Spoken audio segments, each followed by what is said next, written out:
Ketika Anda menyebut Manchester City, Anda akan membayangkan penguasaan bola, kontrol, dan maestro lini tengah. Namun belakangan ini, muncul senjata baru yang berbahaya, Haaland dan Doku. Yang satu mesin gol, yang satu lagi penggiring bola dan kreator serangan. Mereka bersama-sama membuat pertahanan lawan gemetar. Keduanya saling melengkapi, dan koneksi mereka masih terus berkembang. Doku menembus semua pemain, dan Haaland mengubah setiap peluang menjadi gol. Ini adalah kerjasama yang dapat menentukan era City berikutnya. Mereka mewakili dua jenis kecemerlangan yang sangat berbeda di City. Namun bersama-sama, mereka menangkap semua yang Pep inginkan dari serangannya. Klinis, eksplosif, dan tak terduga. Kedua pemain ini dengan cepat menjadi bagian penting dalam sistem baru City yang telah berevolusi. Dan meskipun kemitraan mereka masih berkembang, kualitas yang mereka bawa ke lapangan membuat City begitu menarik untuk ditonton. Bagaimana kombinasi ini bisa terjadi? Mari kita bahas semuanya.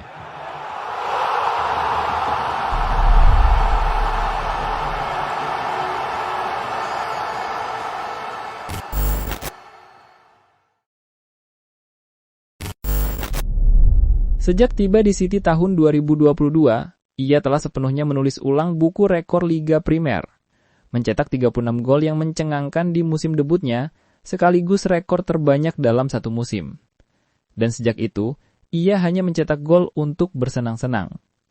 Konsistensi seperti itu hampir tidak pernah terdengar, terutama setelah era Messi dan Ronaldo. Dan perlu diingat, ia melakukannya di tim yang sebagian besar permainannya diperankan oleh gelandang, bukan penyerang. Selain itu, ia juga menjadi kekuatan baru di Eropa, dengan menjadi pemain tercepat dalam sejarah yang mencapai 50 gol Liga Champions. Dia melakukannya hanya dalam 49 pertandingan. Dia bukan tipe striker yang akan turun ke dalam seperti Harry Kane atau Benzema. Namun seiring waktu, Haaland telah meningkatkan permainan dan pemahamannya tentang pola permainan City. Dia jauh lebih baik dalam memposisikan dirinya sekarang. Dia menyeret bek lawan keluar dari tempatnya. Dan ia membuka ruang bagi gelandang untuk menyerang. Hal itulah yang memberi pemain seperti Foden atau Doku lebih banyak ruang untuk beroperasi di lini serang. Kontribusi ini memang tidak selalu terlihat dalam sentuhan atau umpan, tetapi sangat membantu tim. Just me, from when I signed for Dortmund and now, it's such a big difference from so many things, from Salzburg and everything. how I think after games, how I think before games, how I motivate myself, how I speak to others. You get experience through people and of course on the pitch, and I totally agree with it. I can develop so much more. I've won.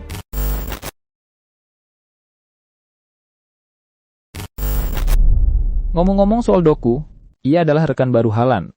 Pemain sayap asal Belgia ini menawarkan sesuatu yang selama ini kurang dimiliki City.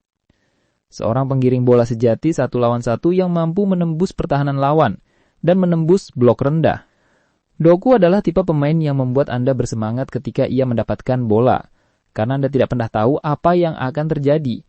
Dia cepat, hebat dalam melakukan perubahan arah yang tajam, dan memiliki naluri untuk menyerang setiap ada kesempatan. City telah menghilangkan Mahrez, dan selama tahun-tahun, mereka telah menghilangkan ketajaman itu. Pep memang mengatakan musim lalu bahwa ia menginginkan lebih banyak penguasaan bola dari para pemain sayapnya. Kita sudah melihatnya dengan Grealish dan Foden. Kita juga sudah melihat Bernardo Silva bermain di sayap, tapi semuanya tidak se-eksplosif Doku. Sama seperti Haaland, perjalanan Doku di City adalah tentang seberapa cepat ia berevolusi. Awalnya, dia penuh energi dan bakat tetapi kurang tenang dalam pengambilan keputusannya di sepertiga akhir.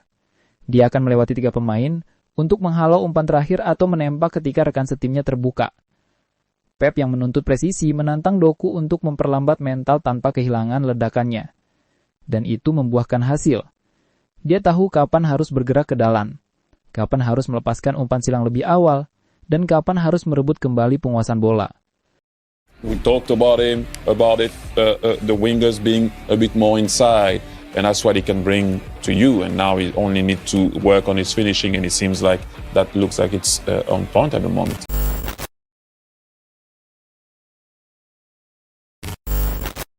Jika Anda bertanya kepada orang-orang di Manchester City, mereka akan memberitahu Anda bahwa hubungan Doku dengan Haaland masih dalam tahap pengembangan. Karena terkadang, Doku mungkin terlalu sering menyentuh bola, yang berarti pergerakan Haaland di kotak penalti tidak membuahkan hasil. Meskipun begitu, ketika berhasil, hasilnya sungguh dahsyat. Lihat saja aksinya saat menghancurkan Ipswich dengan skor 6-0. Doku memberi asis kepada Haaland setelah melewati semua pemain di sisi kiri. Ketika keduanya terhubung, hasilnya tak terbendung. Chemistry mereka justru tumbuh subur dalam permainan.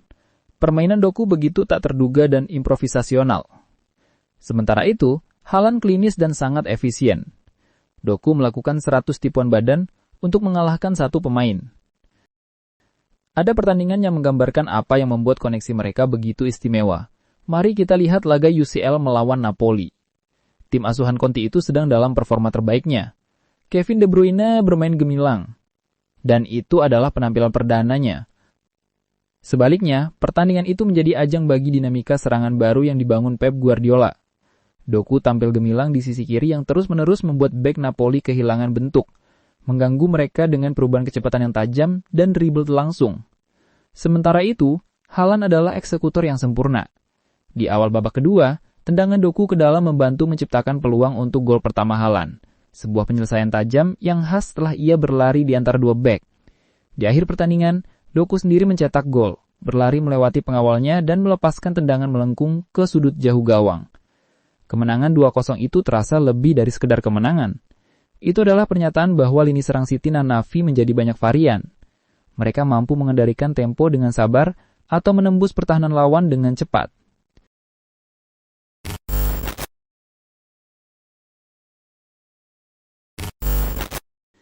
Cedera juga bisa memperlambat chemistry mereka. Musim lalu, Doku absen cukup lama karena masalah otot, dan Haaland sendiri mengalami masalah pergelangan ankal. Setiap kali salah satu dari mereka absen, ritme alami mereka hilang dan harus dibangun ulang dari awal. Konsistensi adalah segalanya dalam sebuah kemitraan menyerang. Jadi selama keduanya sehat, performa mereka akan terus membaik. Namun seiring permainan mereka berkembang, dominasi mereka pun akan meningkat. Dan itu akan mudah dilakukan karena ada banyak pemain hebat di sekitarnya.